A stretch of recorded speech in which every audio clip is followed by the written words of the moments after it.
Good afternoon. I want to thank all of you for being here today. My name is Trooper Jacob Brimstein. I'm the Troop G Alternate Community Service Officer.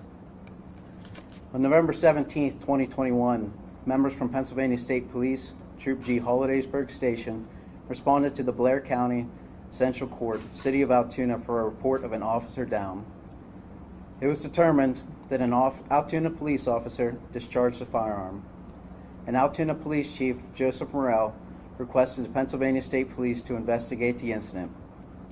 Troop G Major Case Team was activated, which brought members from the Criminal Investigation Unit, Forensic Service Unit, and Reconstruction Unit throughout Troop G. In consultation with the Blair County District Attorney's Office, Christopher Akins was arrested for criminal homicide. All reports and investigative material were turned over to the Blair County District Attorney's Office.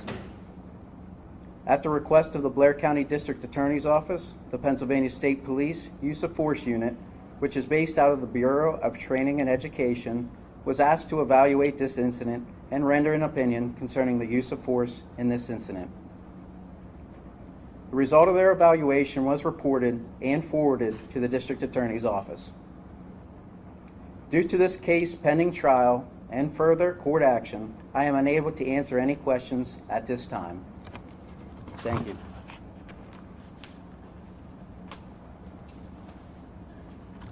Good afternoon. Thank you for coming. Today, the Blair County District Attorney's Office is announcing its decision regarding the use of deadly force employed by Altoona Police Sergeant Beislein pursuant to 18 PA-CS Section 508A relating to a peace officer's use of force. This report is the District Attorney's Office's best efforts to summarize the investigative efforts conducted by the Pennsylvania State Police. It is not a substitute for their investigative documents, which we are not able to release at this time. I would like to thank the Pennsylvania State Police for their outstanding work and diligence regarding this difficult investigation. I would also like to thank the Altoona Police Department, the Blair County Prison, and the Blair County Sheriff's Department for their cooperation throughout the entirety of this investigation. Most importantly, the District Attorney's Office again extends its profound condolences to the family and friends of Officer Russell. Further, although Mr. Akins has been charged for his alleged actions regarding this incident, it is crucial that he be afforded the presumption of innocence mandated by the Constitution of the United States and this Commonwealth. This decision and anything referenced within this report are not meant to convey any conclusions on Mr. Akins' guilt or non-guilt, which only a jury may determine. Approximately 3 months after the shooting and during the pendency of this investigation, Sergeant Beislein unfortunately died from natural causes. However, the Russell family, the Beislein family, and the community still deserve nothing less than the independent, thorough review of the evidence and a public decision regarding the applicability of criminal charges. The role of the District Attorney's Office in this matter is to evaluate whether Sergeant Beislein's application of deadly force was justified under the laws of this Commonwealth. Again, due to the pending criminal charges against Mr. Akins, who is entitled to a presumption of innocence at this time, the District Attorney's Office will not be releasing the investigative materials and will not be answering questions outside of this prepared statement. The report lists the investigative materials the District Attorney's Office relied upon to reach our final determination of whether Sergeant Beislein's deployment of deadly force was legally justifiable. Each Wednesday, preliminary hearings are held at the Blair County Central Court for cases filed within the City of Altoona.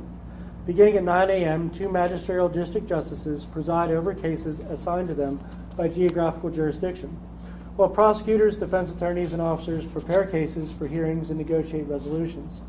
These cases result in a mixture of both incarcerated and released criminal defendants, along with a large assemblage of victims, civilian witnesses, and law enforcement officers being present. In addition to the court participants, the Altoona Police Department delegates the attendance of 1 civilian staff member who maintains the police files for each case, as well as a police sergeant who serves as the appointed court liaison who coordinates the appearance of subpoenaed Altoona police officers.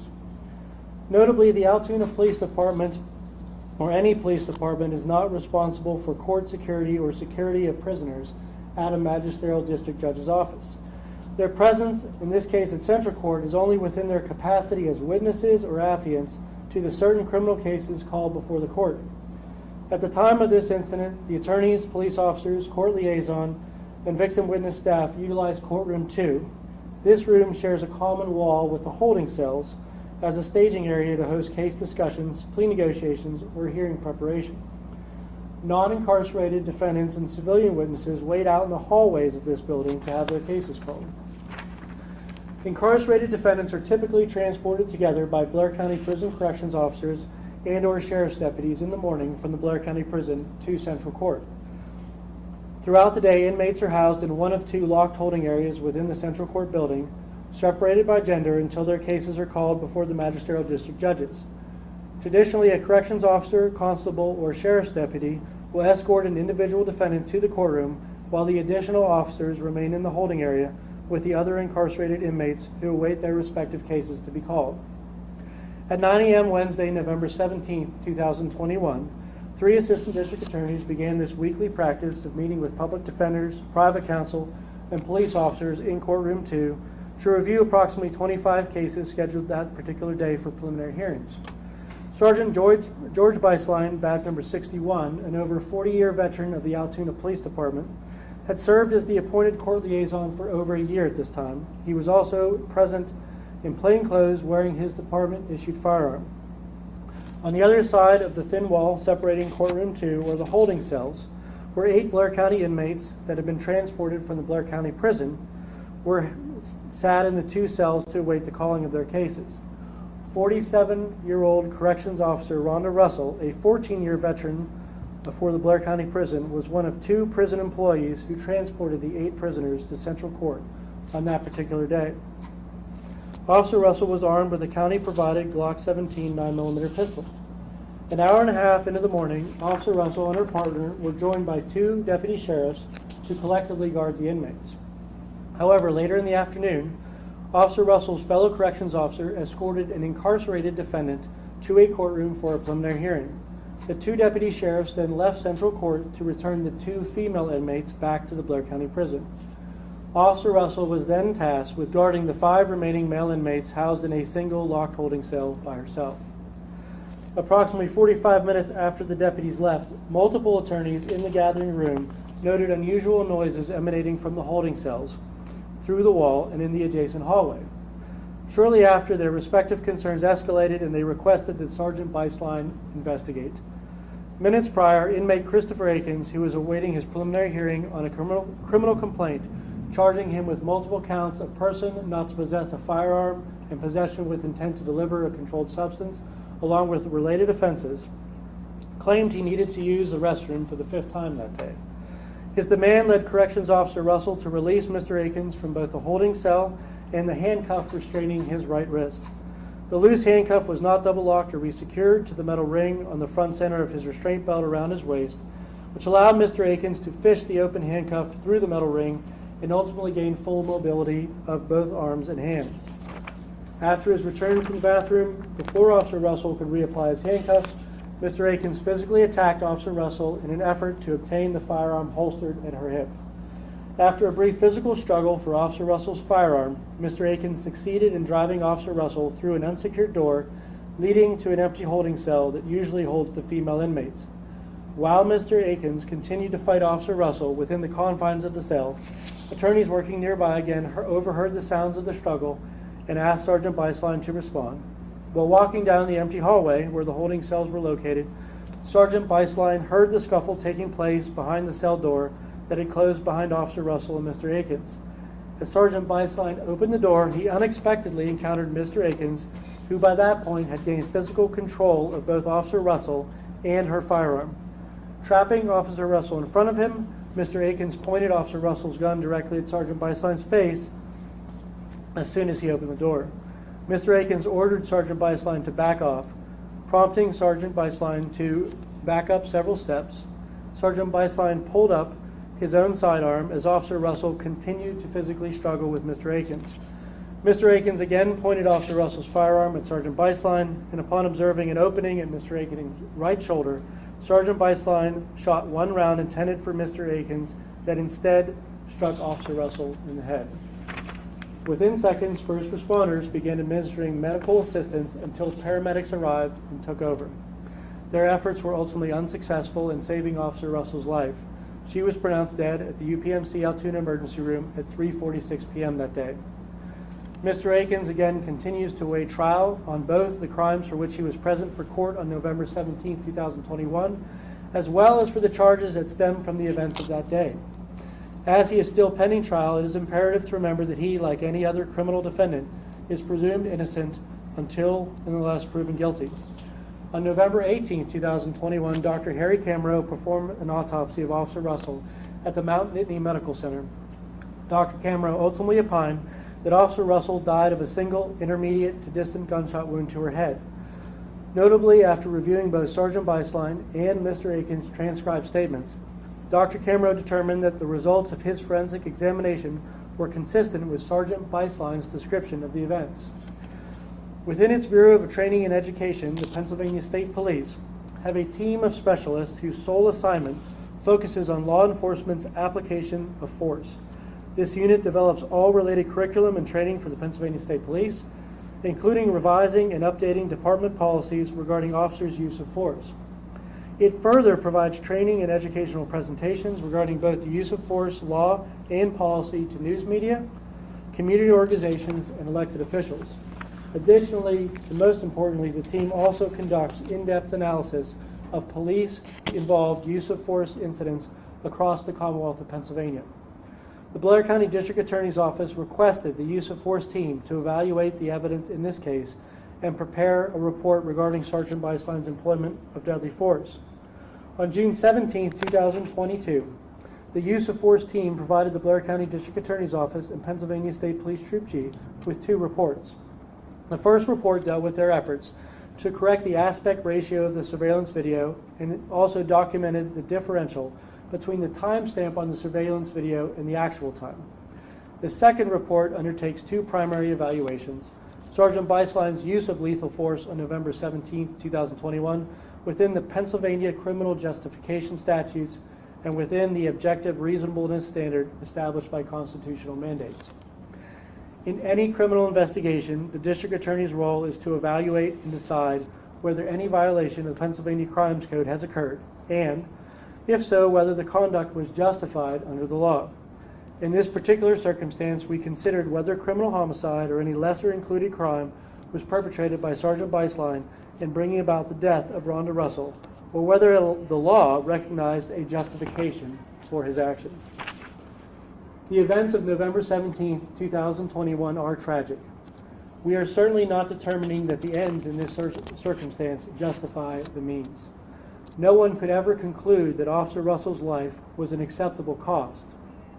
Regardless, in evaluating Sergeant Beislein's application of deadly force, the task of the District Attorney's Office is to determine whether the law affords Sergeant Beislein's actions legal justification. The judgment is not a moral one or an ethical one, which is far beyond the authority of this release or report to judge, but rather a legal determination. That legal evaluation must focus on the facts available to Sergeant Beislein in the instant he applied deadly force, rather than on any facts later obtained with the benefit of both time and hindsight. The evaluation must be rooted in the information available to Sergeant Beislein that led to his actions, and not an evaluation of the result of his actions. In considering what data was known to Sergeant Beislein up to the moment he pulled the trigger, his statement is notably supported by the evidence gathered in this case. At an attorney's request, Sergeant Beislein went to the prisoner holding area to investigate a disturbance.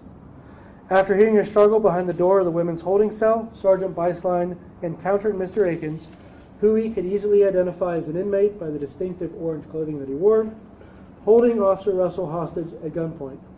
Mr. Akins then raised Officer Russell's firearm and from approximately 1.5 feet away, pointed it at Sergeant Beislein, who stepped back and drew his service weapon.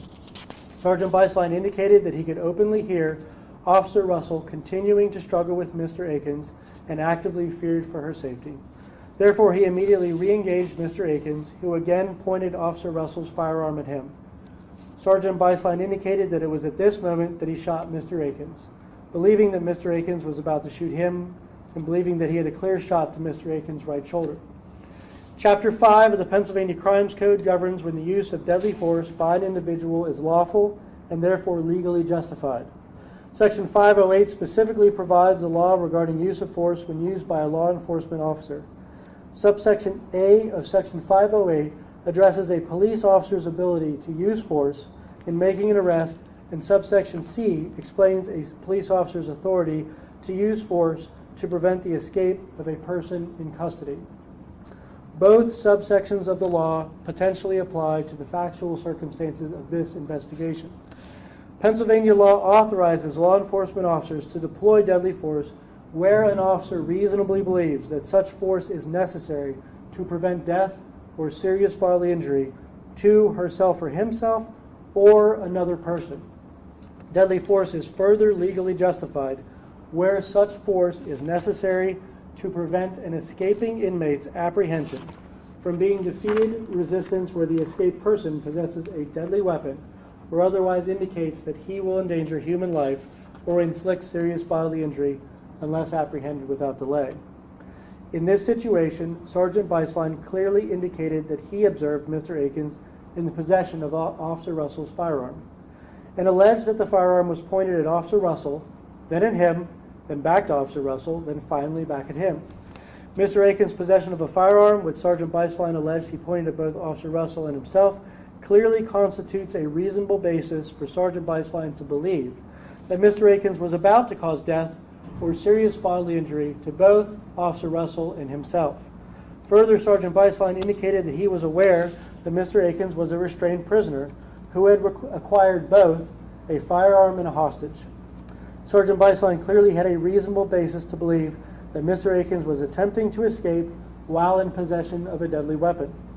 Furthermore, Sergeant Beislein clearly had a reasonable basis to believe that Mr. Akins was willing to endanger human life or inflict death or serious bodily injury in order to effectuate an escape.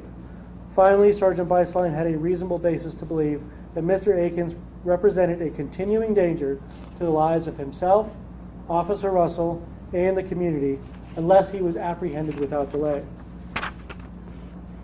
While the statement provided by Mr. Akins does conflict with certain portions of Sergeant Beislein's statement, the discrepancies do not change the outcome of our analysis, which is fully discussed within the District Attorney's Office's report. Therefore, our analysis of Sergeant Beislein's application of deadly force, even when viewed through the lens of Mr. Akins' description, still requires the conclusion that Sergeant Beislein's decision to shoot at Mr. Akins was justified. Because the law only focuses on what information is available to the officer at the moment deadly force was employed, the evidence gathered during the subsequent investigation cannot be the basis of our analysis. We are compelled to limit our inquiry to the information available to Sergeant Beislein in the instant he chose to employ deadly force. That said, in this case, the Pennsylvania State Police obtained video surveillance, an autopsy, pathology report, and dozens of witness statements. It should be noted that not only does the investigation completely support Sergeant Beislein's statement, it also supports the conclusion that Sergeant Beislein's decision to employ deadly force was legally justified.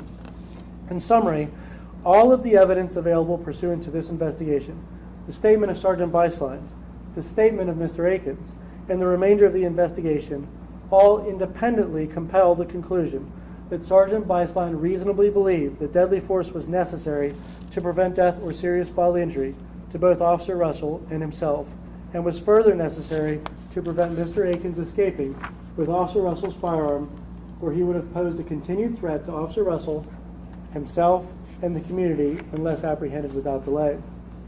Therefore, based upon the totality of the circumstances and analysis of the evidence above, the District Attorney's Office finds that pursuant to Pennsylvania law, Sergeant Beislein was legally justified in his use of force against Christopher Akins, though it resulted in the unintended tragedy of Officer Russell's death. If Sergeant Beislein were still alive, the District Attorney's Office would not criminally charge him in connection with his use of deadly force.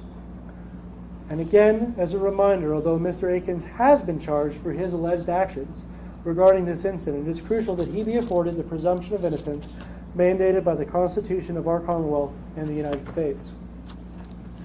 As previously stated, the role of the Pennsylvania State Police in this matter is to investigate whether crimes were committed consult with the District Attorney's Office regarding charging decisions, and work with the District Attorney's Office in prosecuting charges that are filed. The Pennsylvania State Police do not conduct internal reviews or investigations of independent departments, nor do they suggest or implement policy changes for those departments. The following portion of this statement utilizes information obtained during the criminal investigation that does not impact the prosecution decisions into Mr. Akins or Sergeant Beislein, but revealed potential deficiencies with the manner in which incarcerated defendants are transported to and supervised during preliminary hearings. The Pennsylvania State Police do not offer any opinions on material related to transportation and supervision of incarcerated defendants in this matter. In light of the tragic circumstances surrounding the death of Corrections Officer Russell, this report would be remiss if it ignored the breakdowns and failures revealed during this investigation that culminated in Sergeant Beislein's confrontation of Mr. Akins in the doorway of the Central Court Women's Holding Cell.